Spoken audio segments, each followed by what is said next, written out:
I'm Karaleigh, singer-songwriter, self-care coach for burnt-out moms, and your host of the Seeking Sunshine podcast, where we find the positive in the trials of life.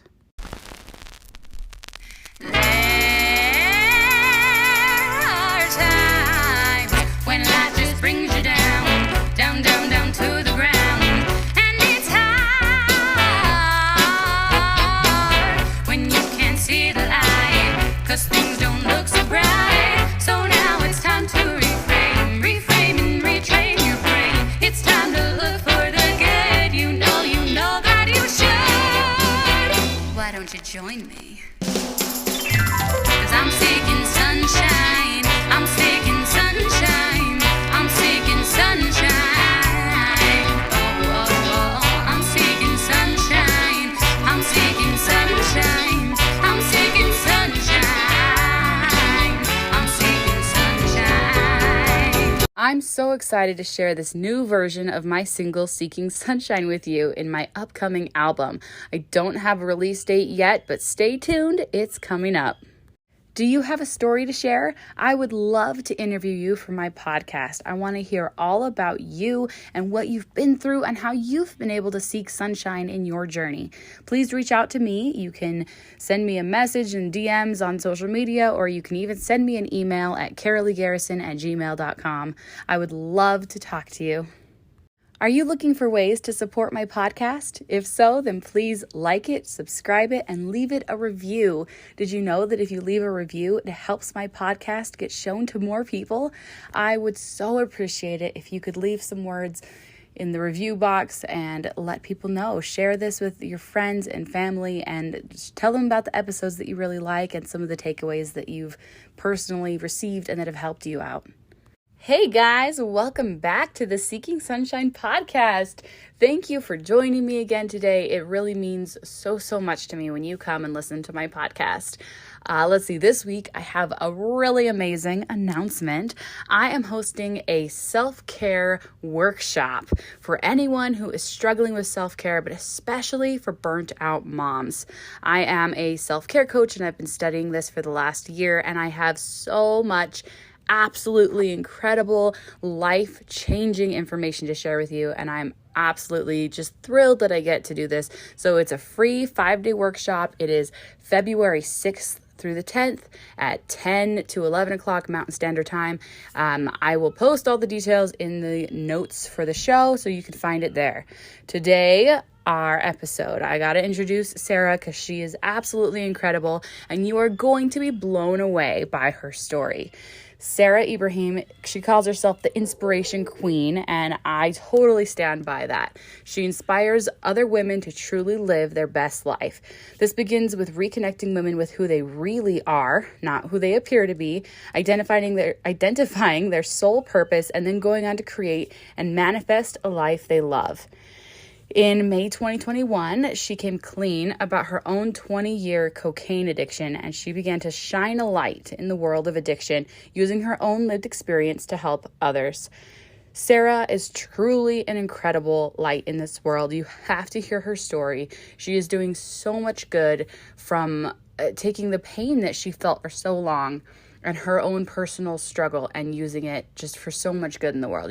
Her story is incredible. I am so thrilled that she took the time out of her day to come onto the Seeking Sunshine podcast. So without further ado, welcome, Sarah. Welcome, Sarah. I'm so excited to have you on the Seeking Sunshine podcast. Thank you for being here. Thank you for inviting. Yeah, absolutely. I've seen your posts on Facebook and I'm just blown away. So I'm really excited to dive into this story. So let's get going. Tell me all about you and your story and how you got to where you are today. Oh my goodness, that is a lot. That's like 41 years you're asking me to cram into the next 10 minutes. Well, you can just pick like the highlights, right? Okay, so I'm 41. I'm a single mum, and I have a little boy called Chase. He's 4, and he was basically a surprise to me, by which I mean he was conceived in a one-night stand, and he was the catalyst that has changed my life, basically. And I think the same is true for every mother that has ever walked the earth, really. Oh, I agree. you know. So there's nothing special about that, aside from the fact that I was a hardened cokehead at the time. And so the story begins like in childhood, as these things often do, where I grew up with a Muslim father and a Christian mum. And, my dad was an alcoholic, he was a gambler, all of the things. And it was a very volatile relationship, shall we say. And so, kind of the norm for me as a kid was to be told, if you hear mummy screaming, dial 999. And, that has an impact on a small girl, right? And so he kind of ruled the house with fear. Now, don't get me wrong, I have nothing bad to say about my dad. I love him to bits. He's my dad. And, I recognise he was doing the best with what he had. However, through the eyes of an adult and now the eyes of a parent, I can see what terrible parenting that actually was that I endured as a child. And so he would often go to Egypt on these 2-week holidays, quote unquote, and would reappear 6 months later. Now, little Sarah was just like, where's my dad? I want my dad. Where's my daddy? And he would phone up and I'd be like, are you coming home? And he'd be like, yeah, I'm coming home. And he wouldn't come home. And I'd be like, are you coming home? And he'd be like, I'm coming home. And he wouldn't come home. And so little Sarah learned that she wasn't important. It doesn't matter what Sarah wants. Sarah just has to put up with stuff.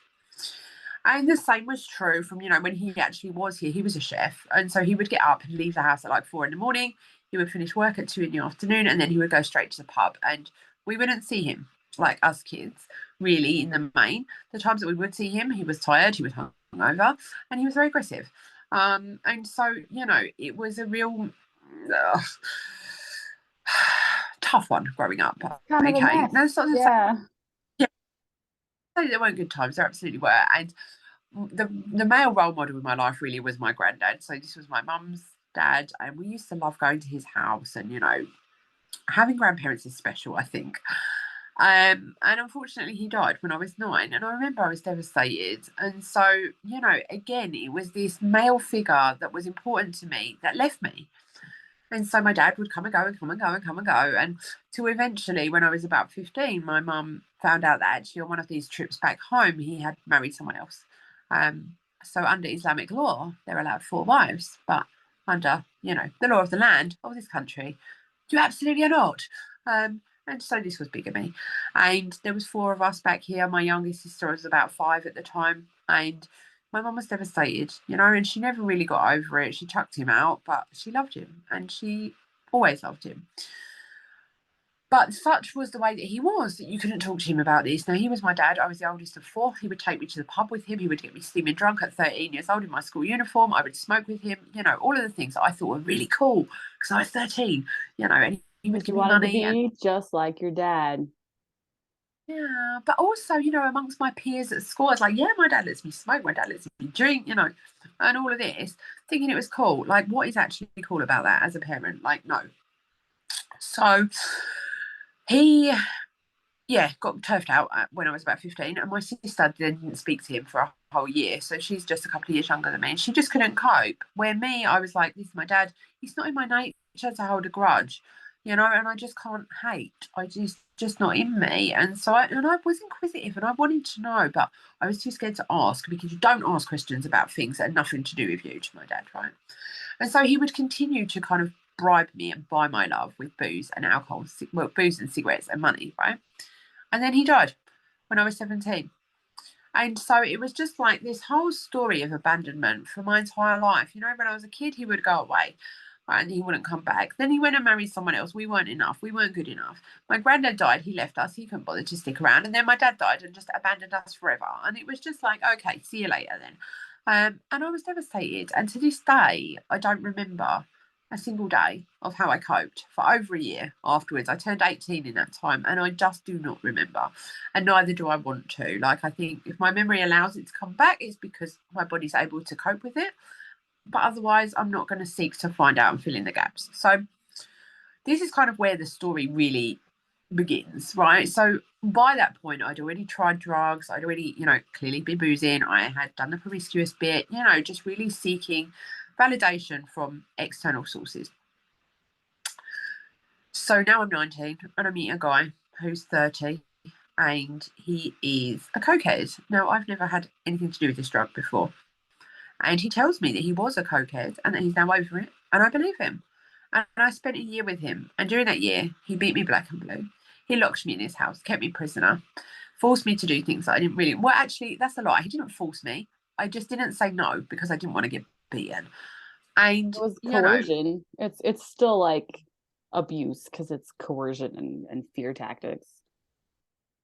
and so I realised again in hindsight that, I was just seeking a safe place. And so because he was older to me, it seemed like a safe place. And because I just didn't want to be at my mum's house. And this is how badly I didn't want to be there. And it was only literally last week, Karaleigh, yeah, last week that I suddenly realised, oh my God, I've buried this torture and this hostage situation for all of these years. How have I not even thought about it?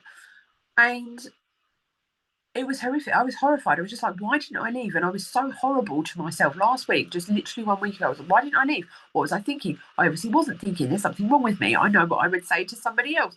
And all of this kind of dialogue was going on internally. And then I realised, you know what? I had been taught my whole life. Sarah just puts up with stuff. Sarah just puts up with stuff. He was an alcoholic. My dad was an alcoholic. He hit me. My dad hit me. And I say that, like, my dad never hit me like how this guy did. Like, my dad was just a bit too aggressive with us as children, right? And he was ruled the roost with fear. But the way this guy, he was a black belt in karate, this guy, yeah? I can't fight my way out of a wet paper bag with a map. Like, I'm literally the weakest person in the entire United Kingdom. So I stood no chance, you know what I mean? Anyhow, when I finally got away from him, I was determined that this would never happen to me again. I had nothing, right? I had no friends, I had no money, I had no pride, no dignity, nowhere to live, no confidence, no, literally nothing. But what I did have was a blank canvas to build upon, right? So And so I set, I want to pause for 1 second and just look back at that and think about the importance of forgiving yourself. Because it's like yeah, we all want to be like, oh, I'm powerful, I'm strong. You had literally been taught your entire life that you were not powerful, that you were not strong, that you did not have the ability to speak up for yourself, to stand up for yourself, to get out of bad situations. You, like you said, you were just taught that you put up and shut up, and that's it. yeah, And so how exactly. it's so easy to look back and blame yourself and be like, why didn't I leave when this was obviously so toxic? But at the same time, it's like you can only do what you know. And if you don't Exactly. know any better, then how can you do better? Which is why it's such a good, topic to talk about today so that we can teach our little kids, to stand up for themselves and that they do have power and that they do have a voice and to use it. And like your situation is just horrific. Like that was just awful. But like now you're able to use that to teach, your son and others that like you can stand up, you can have a voice and you deserve it. Yeah, for sure. And it's only really recently that I'm starting to put these pieces together because I spent the next 20 years getting obliterated for obvious reasons, you might say. And what I've realised just in the last year is that the root cause of my subsequent drug addiction was that I was abandoning myself because that's what I knew how to do. My dad abandoned me, my granddad abandoned me. Every man that was important to me abandoned me. And so I just abandoned myself again and again. And I would put myself in these relationships where I was seeking this validation. And then I would go missing for days on end and turn my phone off because I was just following the drug high.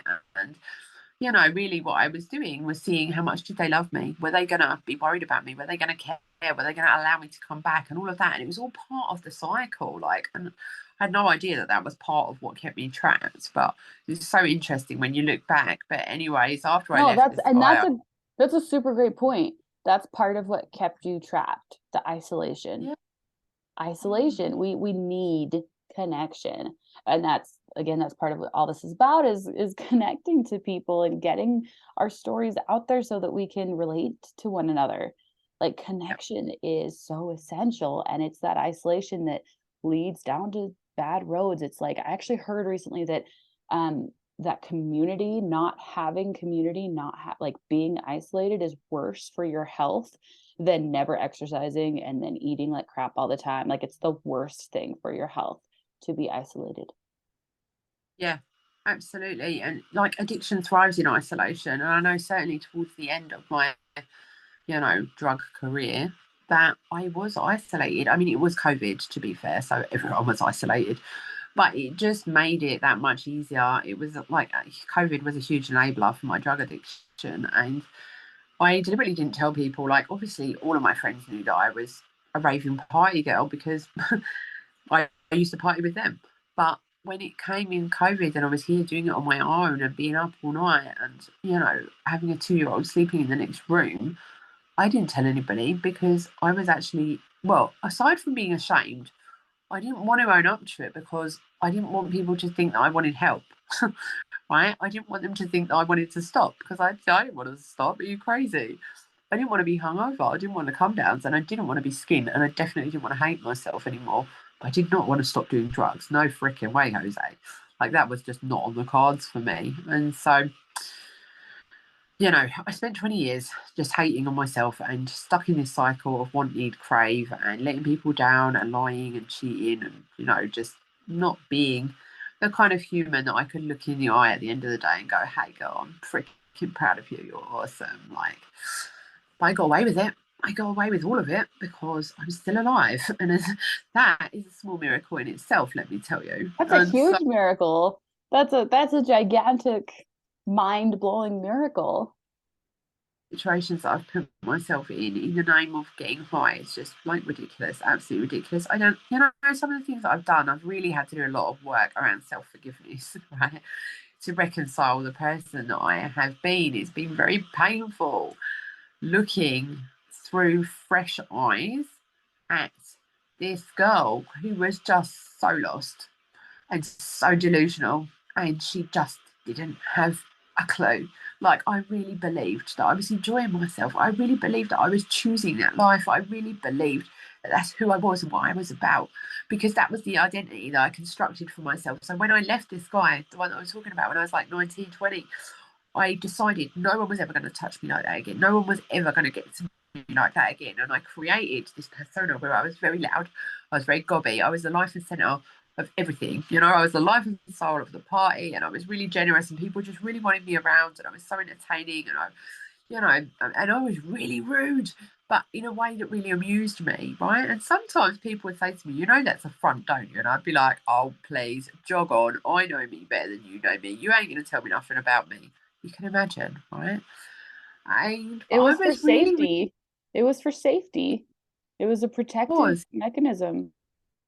And, and it worked to an extent because people, like, I still loved with my whole heart. I can't help myself in that. That's who I am. I'm very passionate individual. Either I'm going to do something with my whole self or I ain't doing it at all, end of. So there was a lot of good stuff in between, a lot of really deep conversations and really good connections and stuff that I made with people.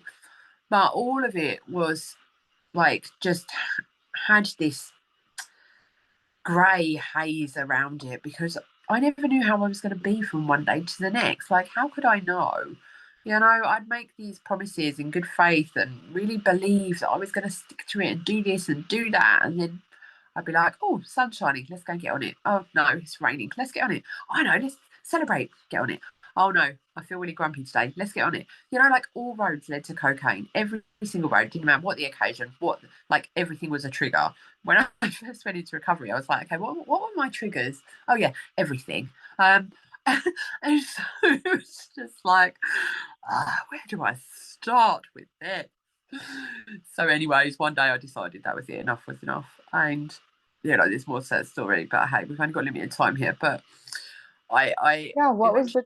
what was the trigger? What was it that really made you So I decide? I had been at it for like 10 days on the spin, right, which wasn't unusual for me. And I'd done about 500 quid in this time, more than that even. And I was just like, I can't afford to buy my son, who was 2 at the time, or 3 maybe, a pair of pajamas. These are £6, okay, 6. So in dollars, we're talking about maybe 10, okay? Can't afford to buy my son a pair of pajamas that he really needs. And yet I have found the money to put £500 into a cocaine dealer's pocket in the last week. And I owe him money. And I've got money to smoke these fags and for the bottle of vodka that I've got stashed in my drawer, but I don't have £6 to buy my son a pair of pajamas. Like, you are sick. You are sick. You don't deserve to have a child. You don't deserve to even breathe air. There is something really, really, really wrong with you. And of course, that would drive me to go and do it even more. And so on the end of this 10 days, and I was having to sleep in between, right? Obviously, I had a toddler. Well, I'd slept probably maybe a grand total about 6 hours in those 10 days. And on the 10th day, I phoned up my friend and I was like, oh my God, something's got to change. I can't keep doing this. La, la, la, la, la, la. All of the crap that I'd told myself because it sounded good, sounded plausible, sounded like what I should be saying, but I absolutely didn't mean it.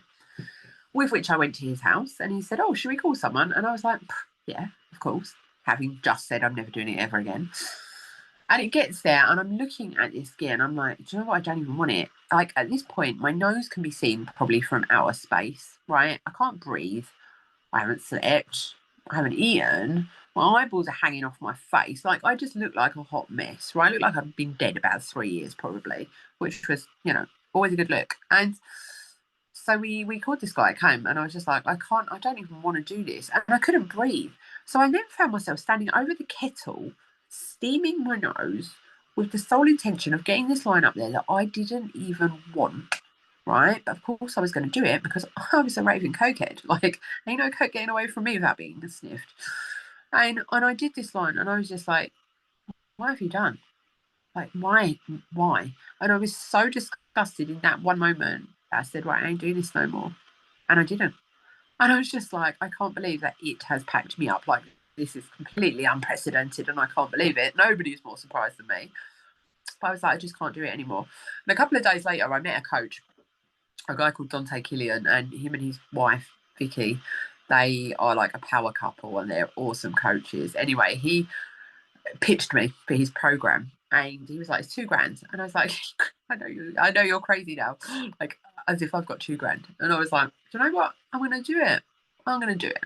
Because if I can spend £2,000 on coke, I can spend £2,000 on my self-development. And I've decided I'm not doing that anymore. So come on, mate, I will find the money. And I committed to it. Well, the first piece of work we did was around finding your purpose, right? Bear in mind at this time, I'm a life coach, okay? I help people to find their purpose. So I'm like, do I really need to do this? Do you know what? I'm going to do it anyway because it's just cost me £2,000. So I did this bit of work and it took me hours going through it. And I really put my mind into it. And I came up with this beautiful, like, I help with statement. And it was beautiful. And it was a complete lie, right? Because what I realised in that moment was, oh my God, it doesn't say anything about the fact that I can hear this voice calling. It's not even calling, it's like shouting at me. You are here to help others that are like you. You are here to help others to come out of the darkness of addiction and to dance in the light. You are here to help people turn their lives around. My little statement didn't say any of that. So I realised then, okay, if I'm going to do this work, well, there's no way to do it undercover, like secret agent style. I'm going to have to tell some people that this is what's been going on. And so that had to start with my mum. So now I'm 39 years old and I've got to sit my mum down and go, hey, mum, I've got a massive coke problem. And I have had for the last 2 years. It's been getting worse and worse and worse. In fact, I've had it 20 years, but the last 2 years are getting worse and worse. Whilst I've been living in your house with your grandson in the next room asleep, I've been sniffing coke all night and not sleeping until like 4 a.m. and getting up at 5. This wasn't a conversation that I wanted to have. But it was one that I needed to have. And as soon as I realised that I needed to have it, I was just like, oh my God, what if she calls the police? What if my son gets taken away from me? What if? And I had all of these stories and all of them were valid. But what I realised in that moment was, you know what? These stories, albeit that they're real, they're excuses. Because whilst you're not telling anybody, you've still got that back door to slip back through if you want to. Like, this is the highest level of accountability and you can't go back if you tell her. And I knew that I needed to. And I thought, you know what? And this is the truth. Even if I lost my son in that action, I knew that nothing was going to be worse than living another day that was a lie. Because whatever happened, I knew I could cope because was standing on a foundation of the truth, and it was hard, but I knew I needed to do it, so I did it. And then a little while later, I told the whole world on Facebook. I was like, look, I have this story and I want to share it today. And it was a very snotty, very sweary production. About 2,000 people have seen that video since I did it, which was never my intention. But I just thought, if the world is watching me, then I can't sneak off so easily. And that served its purpose. But also what it did was suddenly shot me into this place where the world thought that I was like, I don't know, some guru on addiction recovery. And I was like, I don't know anything. I just wrote my own story. Oh my God. And all these people are like, how did you do it? And can you help me? And I'm like, I've been in recovery for 3 hot minutes here and I just don't know what I'm doing even. But it really, really helped me to help others, like for me to stay on track. And eventually at the end of the year, I discovered the Recovery Coach Academy and completed some training with them. And now I'm fully qualified, trained, qualified recovery coach. So that is the whole story in a nutshell. That is amazing. It's amazing because, like, you came back from a place that people just don't really come back from like that. Like, there's a reason all these people are reaching out to you going, I don't know what to do. How do I get out of this place? Help. And they're reaching out to you because you've done it, because you've been there and you've experienced it.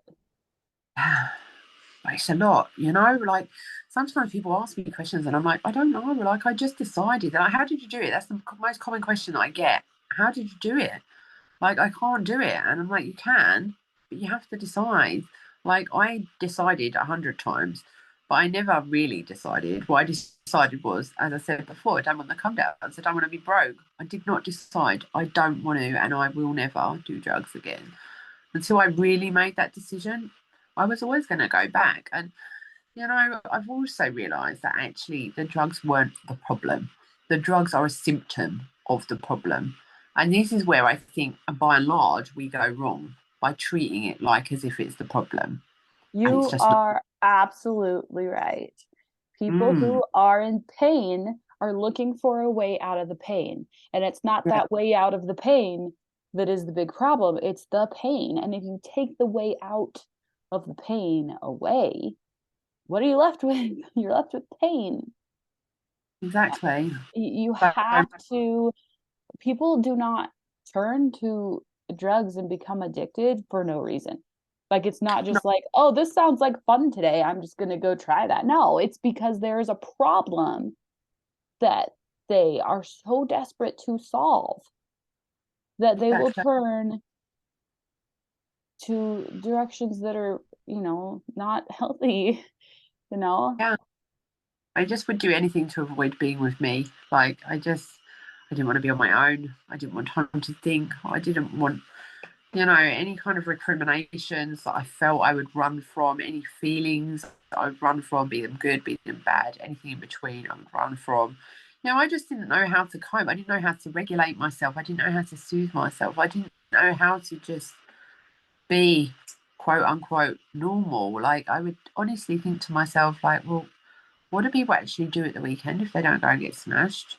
Like, I literally had no idea, and it just sounds ridiculous saying it, but it was the truth. I was just like, I don't get this. What do you actually do a weekend? Like, I don't want to go to the library. I certainly don't want to watch a movie, and I'm not going for a walk around the park to feed the ducks. Like, so what? Like, what? Why wouldn't I go and get smashed? I don't get this. And that literally was my thinking, and I'm just like, God, it's so heartbreaking to look back and recognize those thought patterns. Like, I know that I had to go through all of that to get to here, and I know that all of that was relevant to give me the voice and the platform, the lived experience, the compassion, the empathy, all of the things to help other people, which I'm glad about because it makes something of the chaos. However, there's still times when I look back and I go like, wow, oh my day. Sometimes I hear myself telling my story and I'm like, man, that's my actual life. It's just kind of like, Well, and now wow. you have a new actual life. You have an Oh, entire, I just can't even. the difference in just in everything. Like, and one of the key things, here's something, one of the key things that has anchored me in recovery is spirituality. Now, I don't know what you believe, what you don't believe, and I'm not here to Oh, practice I'm like, super religious. Go for it. okay, I'm not here to preach to anybody or to, try and convert anybody to anything. I'm simply saying, for me personally, starting to like see things in a different way and to feel the divine support that's available to me, whatever label you want to put on that, has been a game changer. And the things that interest me, the things that fascinate me, when I want to know every single thing about it, like yesterday. And so I spend a lot of my time going in and out of various rabbit holes, um, which is cool because I love to learn. I'm a student of life, but My husband right. does that all the time. He'll tell me he got lost in the rabbit hole of Wikipedia again, and I'm like, because that's not me. That's not my personality. But he is that all day long. It's pretty funny. And so, like, just, I don't know, making friends with people that are kind of interested in the things that I'm interested in, that is not drugs, that is not booze, that is not, hanging around in like unsatiable places. Is that even a word? Anyways, Yeah, that's a word. oh, good, good. Well done, me. But yeah, having just something to believe in and know that I don't have to do this on my own. And, just being able to be calm and know that I can reconnect with what is real and true for me just simply by breathing. Like, what a gift is that? Like, why didn't someone tell me that 20 years ago? That's Um, so, so true. And I love that, like that connection to the divine and how essential that is and how life-changing it is. Oh gosh, it just is. So it's been hard to reconcile, Karaleigh, because I'm just like, I was brought up, as Christian, and since then I've discovered kind of extra stuff, shall we say, like, like I've learned about angels and spirit guides and things like this, things that people can't really necessarily quantify. But it's a personal choice. And that's what I believe, each to their own. Essentially, I think we all believe that there's something out there. It's just that we call it something different. And yeah, each religion has got its own nuances and practices and rituals and ceremonies or whatever. But essentially, I just believe that underneath it all, we pretty much believe the same stuff. We just give it different labels.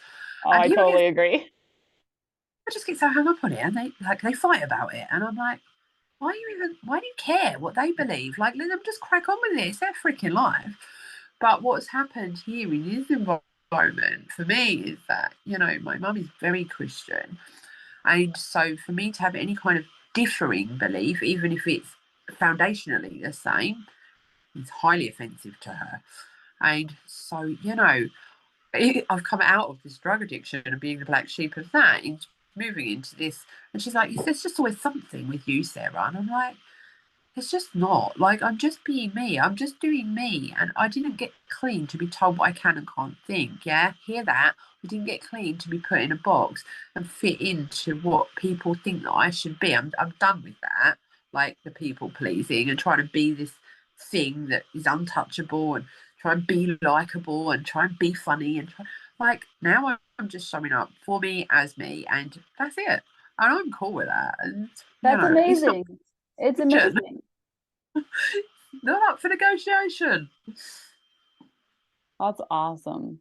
So I feel Yeah. like I want to summarize this whole, I Good don't luck know, with that. addiction pattern. No, not you specifically, but just I have experience in this in my own way in my life, with family members. And so I've seen how this pattern goes, and it's like it starts with pain.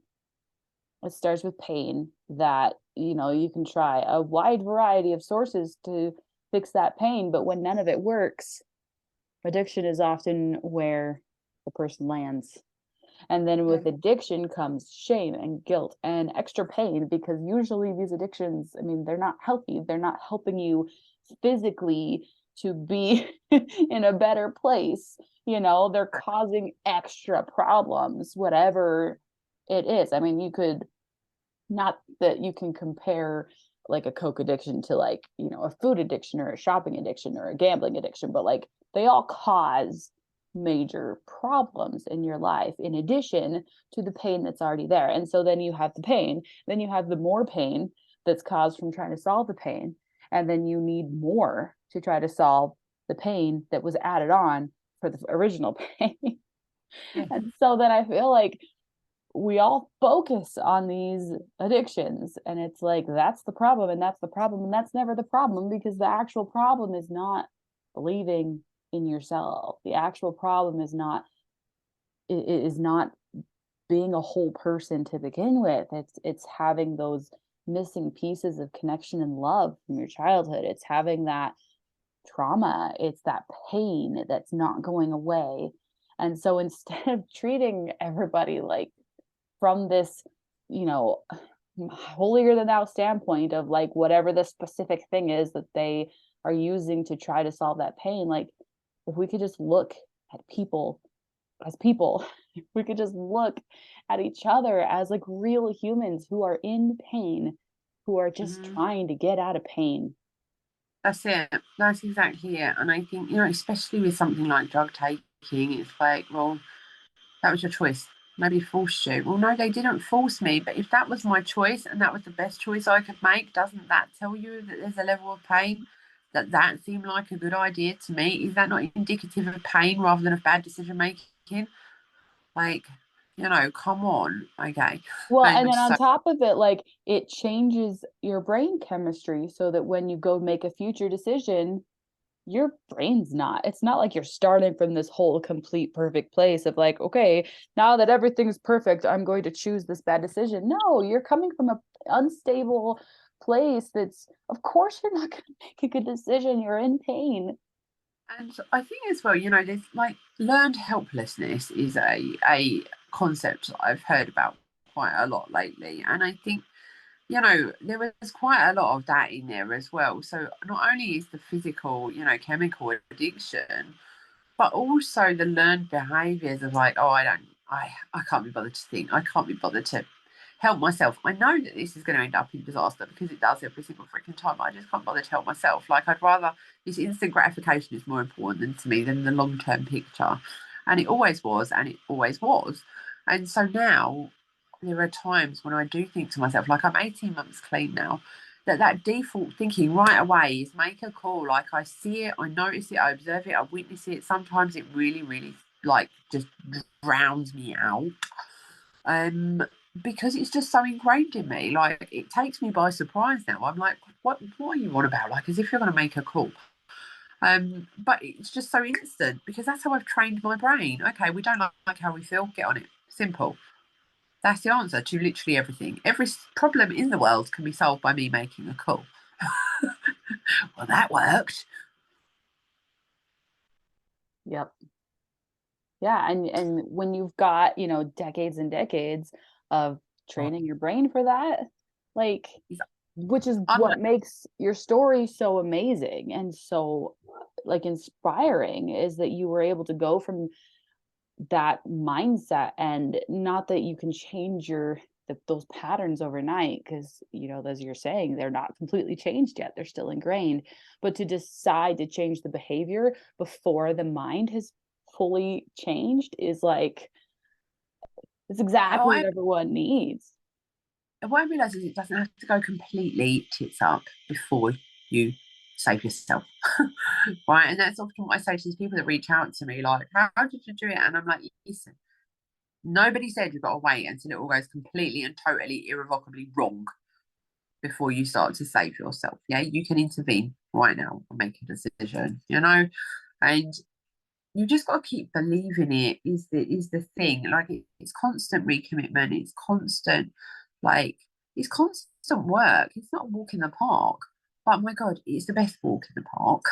Right, because it's like even on a bad day, even on a day when I'm really struggling, it's a really, really good day compared to compared to a drug day, you know?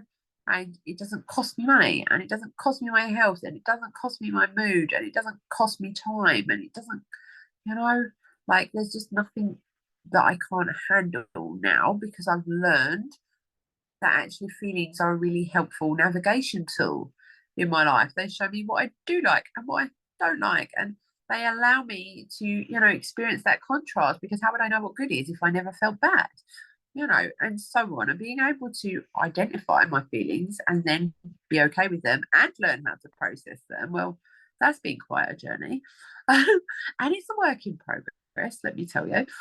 But, I'm okay with it, because what I've realised is that I have this extraordinary capacity for feeling, like we all do. We're humans, right? But my genetic makeup, like the type of person I am, is like I feel things like with my whole self.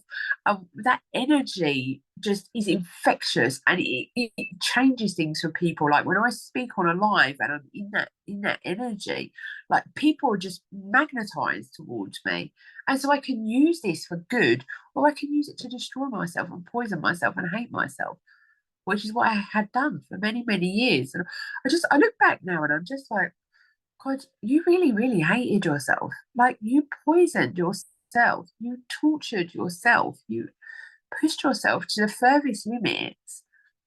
Like, and now I just feel so grateful for this body that has endured all of that abuse and suffering and has got me through it and still allows me to put one foot in front of the other and put my arms around my little boy, and it just it's possible for all of us. And that is a message that I will never get tired of sharing. Like, this is possible for us all, but you have to decide. You have to choose you. The moment that you choose you, your life changes. Simple as. I love it. It Mm. seems, and correct me if I'm wrong, but when you were in that moment of deciding that it was almost not about you, because at the moment you still didn't love yourself, but you looked at your son and you were like, no, I love him enough to change me. This was the thing. Like, this was what was so hard. That I loved him more than I loved anything or anyone. I didn't know that I could love like that until I had him. And I've subsequently realised that my own life wasn't worth saving to me until I had him. Then it became imperative that I save my own life, because who knows where his dad is. But I even that the first 2 years of his life, even this beautiful baby boy that I knew had come to save my life. When I fell pregnant with him, I was really heavily on a downward spiral. Like I was up easily for 3 days a week, 3 days a week, and then I'd sleep for 2 days and I'd be up for 3 days. I'd have nothing but cocaine, booze, cigarettes. That was it for those 3 days. And I was in this dangerous, dangerous downward spiral. And then he was sent to me and he saved my life. I could easily be dead by now. He saved my life, and I truly believe that. And even that wasn't enough to keep me away. I still went back to it. I believed that I wouldn't. Well, throughout my pregnancy, I gave up in a heartbeat, not a problem at all for me. And I was like, started going back to church again, and I saved 2 grand. Like, me, 2 grand? Are you crazy? Like, I'd never had 2 quid, never mind 2 grand. And I was like, this is awesome, and I'm never going to go back to it ever again. Like, I'm a changed woman. I had this straight head on for the first time in my adult life at 36 years old. Baby was born. 3 months later, I did my first line, and a year later, I was in a terrible mess. You know, such was life. Well, But then and how looking at much of that was postpartum? Like when you're postpartum, your hormones are everywhere and you can't really trust yourself a ton. when he was 3 months pregnant, when he was 3 months pregnant, when he was 3 months old, um, and I wasn't breastfeeding or anything like that at the time. And it was literally, a few lines, that was it. And I was like, my God, finally, I'm this person I always wanted to be, the one that can take it or leave it. And I was really pleased with myself. And I was like, you deserve a break. You're a single mum, da da da, justification and all of that. Lies. And for a few months, it was fine. It was every now and again, like once a month. And I was cool with that. Then it got its claws into me. Of course it did, because I was a raging cokehead. It suddenly became every day. And I would look at my beautiful boy and just be like, I love you so much. And if I die, you've got nobody. And even that's not making me stop. And now I hate myself that much more. I definitely cannot get through this day without escaping those feelings. Like, I just can't live with that. And so I would run. And so it went on. And so, that would really add to it, having this baby who was just so, God, he's incredible. And looking at him, just breaking my heart, like, even you're not enough. And that's no reflection on him. That was about me. And I was making it about him, and I was like, God, you're even more of a mess than what you even know how to articulate. So what advice do you give to people who are asking you how to get out? How do you do this? So the first thing I always say to people is like, why is it important that you stop? Why is it important that you stop? Why? And they come out with various different things. And then I'm like, okay, well, why is that important? And it's after a few, well, why is that important? So we finally get to the nitty gritty, like, and really Like 7 layers identify, deep or something. right?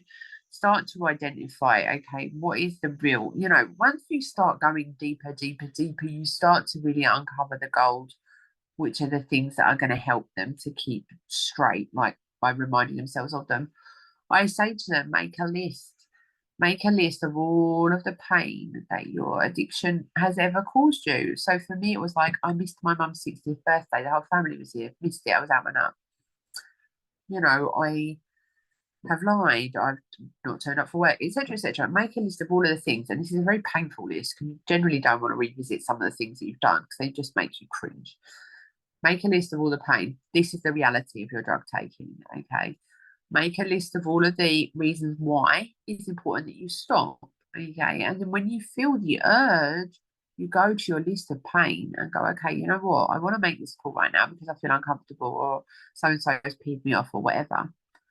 But the reality is, I'm going to end up then drinking as well. Then I'm going to end up smoking. I could fall asleep with a cigarette in my hand. I'm going to end up spending like 200 quid on coke. I'm probably not going to sleep. I'm going to wake up tomorrow. I'm going to hate myself. I'm going to be really tired and ray. And so therefore I'm going to call it on again and so on and so on. And you get all this from looking at your list of pain, like it's the reality of what's going on. Like your brain, your addiction will have you try and think, this is a good idea. Just make the call, right? So it's really important that we have the facts there to hand. So I always try and say to people as well, recognize that your addiction is not you. You are separate from your addiction, but your addiction speaks to you in your voice, in your head, and it sounds like you, but it's not you. Like you have to know that, right? Because you have to be able to And, tell it no. pardon? You have to be able to tell it Yes. no. And then, and I always say to people, like the first step is admitting it to yourself. So the very fact that we are having a conversation, whoever it is, means that you've taken that step, which is huge. Celebrate yourself because that is, it's probably was harder for you to admit it to yourself than it is for you to have this conversation with me. Telling somebody else is a huge step. But then seeking help, right? Whatever that looks like for you. No, I'm not here to like push recovery coaching, although of course I'm an advocate. I am a recovery coach, but there's tons of free resources out there like fellowships and your GP and different therapies and all of the things. Like not everything resonates with everybody, but if you're a person that really wants to get clean and stay clean or quick get sober and stay sober, then you need to find the thing that resonates with you. And it may not be the first thing, right? But that doesn't mean that you can't do it. It just means you haven't found the right thing. And there are people that can help you find the right thing. So just don't give up. Know that there is absolutely the possibility of a completely new life for you just around the corner. And essentially that you're worth it. Just keep choosing you, keep choosing you, keep choosing you. Like there's so many people that love you. And that's it. That's essentially it. That's awesome. Thank you for sharing that. Oh, you're not alone. Yeah. And that's one of the things that the addiction says is you're alone, no one cares. And it's a lie. It's a And lie. it's like you can't tell anybody because everyone's going to hate you or you're going to, XYZ perceived consequences. And this is particularly true for people that have got a high level of responsibility in their jobs or, or have a high standing in the community. They're really stuck. They can't go to their GP for fear of being outed. Like professionally, they would be ruined. Right. And so then they're stuck. And then that drives them into the arms of addiction even more. And so this is where people like me really come into their own to just be that safe space that can say, look, you know what? It doesn't matter what you say to me. I'm not going to tell a soul. This is confidential. This is your space. You can be real here. and this is when we start to unpick things and identify what is going on for you here. It's not that you just really, really love vodka. Yeah, that is not the thing. You don't really, really love vodka. Yeah, right. Just really pain, you know. So what is it that we're running from? And that's the work that we do. Ooh, what a key line. What is it that you're running from? And that's identifying the pain, putting a name to it, putting words to it. It's Yeah, so, so essential. it's such a powerful thing, the healing journey. Like, and it's not linear, and there's so many surprises, but I just can't even tell you the difference that I feel inside myself. Like, I know that I've got my own back. I never did before. I hated me. I'd do anything to get away from me, no matter what. I've allowed myself to be treated in horrendous ways. I've treated myself in horrendous ways. And now I know I've got my own back, and it's such a powerful place to be. And 2 years ago, even if you would have said that to me, I'd laugh in your face. I swear to God, I would love cleaning your face. I said, no, no way. What I'm gonna be a trained recovery coach. I'm gonna help people. I'm gonna have a voice, a platform. I'm gonna like be this inspiring leader. Like, no, please jog on. I'm just a party girl. I'm just. I was always just something. Now I'm not just anything. Yes. Yes. All right. So my last question for you is, where is the sunshine? Where's the sunshine in this journey? And I know that your son was the sunshine. But tell me where you find the sunshine in this whole story. So where I find the sunshine is in the fact that every day that I spend in recovery is a day in the sun. It's a brighter day, and the days just get brighter and brighter and brighter. And there's sun in every day, even when it's a miserable, depressing day when every single thing goes wrong. It's another day in recovery. And so the sun is always freaking shining here in some way, shape, or form. I love that. I feel like you are the sunshine. Like the Yes, sunshine is you. what we have to be. We have to learn to be our own sunshine. And oh, it's the feeling of relief to know that like nothing can happen that's going to make me go back.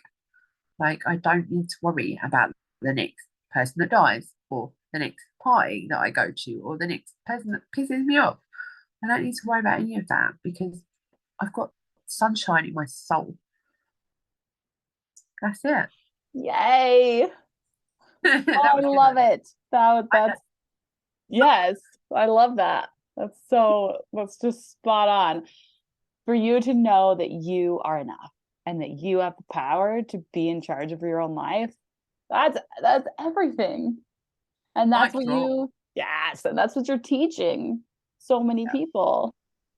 absolutely. So I love these conversations, and I'm always open to these conversations. So thank you so much for giving me a platform to share this message, because it's just so important. Literally, people are dying out there. Addiction is rife in this world, and people feel trapped and they feel alone and they feel like they're going to be hated and all of that stuff. And it's just not true. I'm here to tell you it's not true. You can change your life, and I absolutely will help you if I can.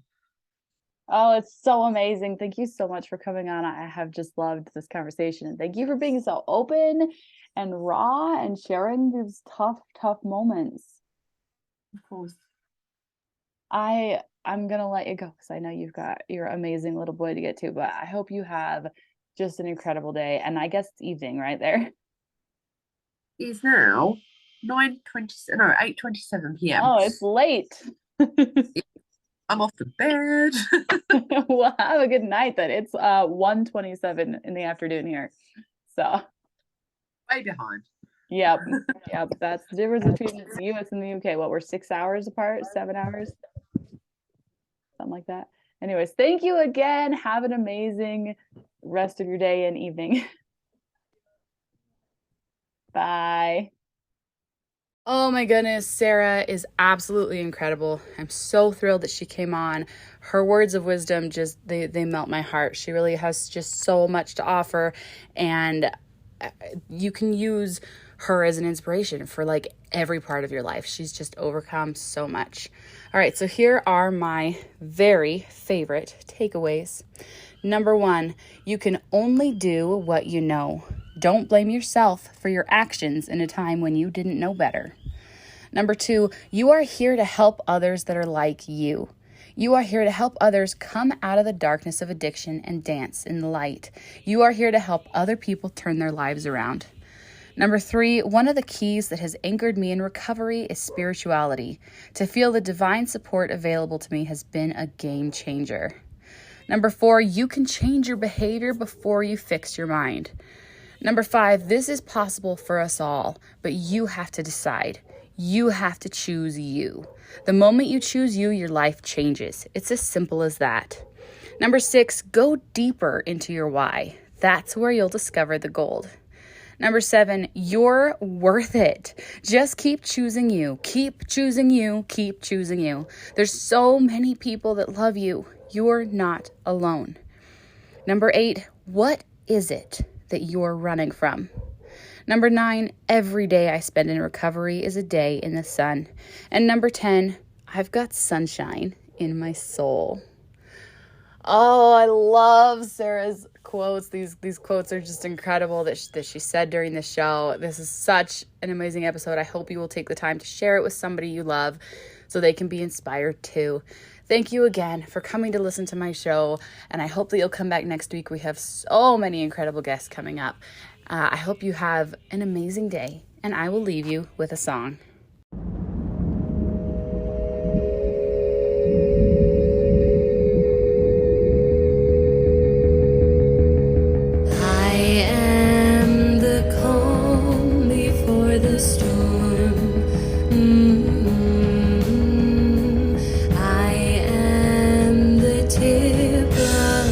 The iceberg. I'm the smooth surface, hiding turbulent waters. I built a bridge over the mud. I moved the rocks out of the path for this pretty face is all you see, but there is so much more.